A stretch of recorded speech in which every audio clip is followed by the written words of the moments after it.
In this video, I'm going to be telling you guys how to start carrying your games on Cassante with this very straightforward and detailed guide. First of all, I'll be going over the runes, the laning phase, and then we'll get into the team fighting. Now, if you're just starting off playing Cassante, I recommend going this rune page right here every single game.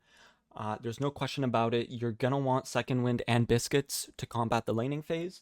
Once you get a little bit more comfortable with the laning phase and you know how the matchups go, you can trade your Second Wind for conditioning, or you can trade Biscuits for magical footwear, or if you don't know if you're going to get plates or not, you can go Shield Bash, and if you know you can land a lot of auto attacks, you can trade Aftershock for Grasp.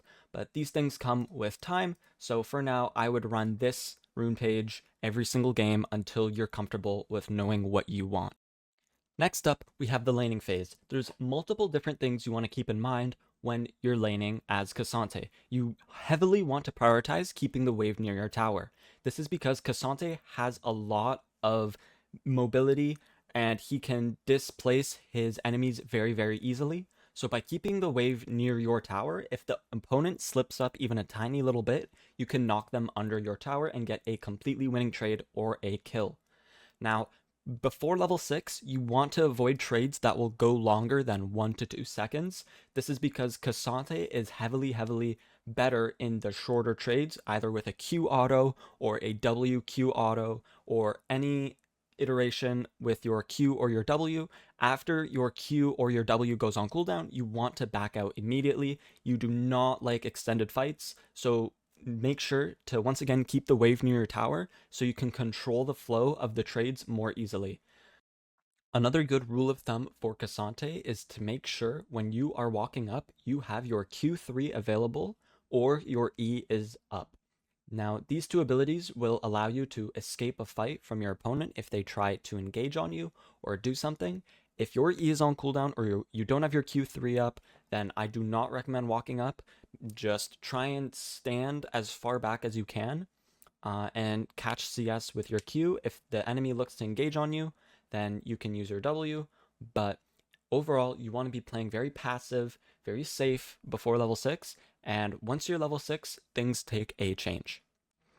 After level 6 on Cassante, you need to create a checklist in your brain that keeps track of every single mobility spell that your opponent has. So for example, if I'm against a Camille and we're both level 6 and she decides to E forward at me, if you instantly retaliate with your R, it is a winning fight because Camille has no way to dash away from you and you have an immense amount of stats to basically win the 1v1.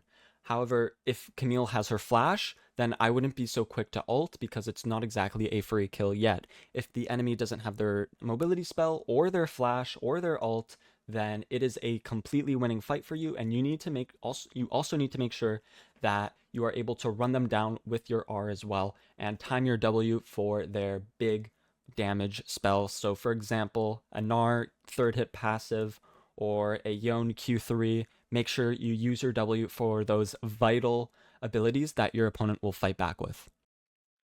Now, playing Cassante is all about patience. If you are able to be patient and wait out and let your enemy make a crucial mistake, like Camille Eing at you, then you are able to run them down. It's important you don't get overzealous and you don't overtrade or play over aggressive, because then the enemy will be able to exploit your mistake and you will lose. You always want to make sure you keep the wave near your tower and you play off the enemy's mistakes. So just to recap for the laning phase, you want to keep the wave near your tower, you want to play safe, don't take an extended fight, and play around your level 6, and once the enemy uses all their mobility spells, then you can run them down with your R. Next up, we have team fighting. It can be a little bit tricky to understand what you should be doing in a team fighting scenario, but there is a very clear, simple goal that you should always have in mind when playing Cassante, and it's to isolate the enemy carry from the rest of the team fight. So for example, if the enemy team has a very fed Viego, you want to make sure you are CCing him and taking him away from his resets and being able to cause havoc for your team. Cassante should usually be able to 1v1 literally anyone as long as you aren't super behind. This is because Cassante has a ton of stats when he presses R, so make sure you are isolating one enemy and 1v1ing them. It can be a little bit difficult to understand when you should and shouldn't ult on Cassante, so I'll break it down in a very simplified manner. You never want to ult the enemy and be in the middle of the enemy team because in your R you have basically no resists, so you will die very, very quickly if you aren't careful with the way you're ulting.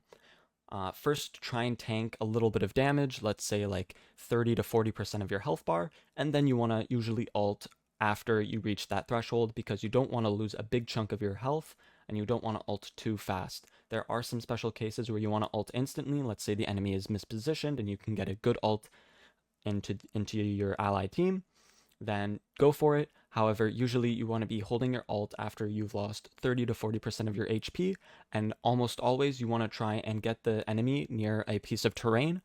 So by doing this, you want to make sure you're constantly holding on to your Q3 or your W, so you can guarantee the enemy's position near a piece of terrain and ult away from the team fight into a 1v1. So just to recap, for team fighting, you want to make sure you are ulting away the enemy carry from the rest of your team before they cause havoc. You typically win the 1 versus 1s, or you want to be peeling your ADC, shielding them, pushing away whatever assassin is on top of them. You want to make sure you're not ulting in the middle of 5 people. You will die very, very quickly.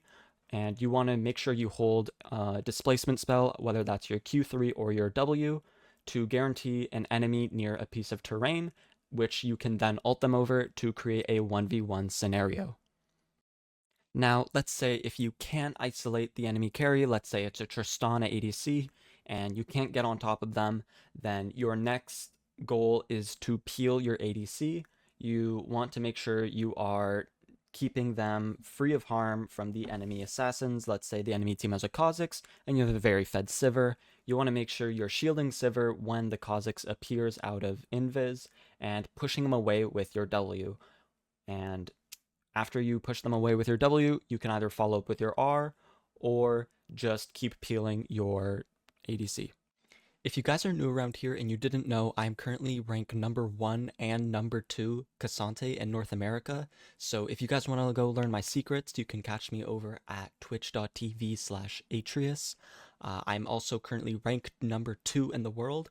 So if you're watching this video, there's a high chance I'm streaming right now, and you can come ask me questions while I push for rank 1 Cassante in the world. Have a good day. That concludes this simple beginner guide for Cassante. If I missed anything, please let me know in the comments and I will respond. But other than that, thank you for watching.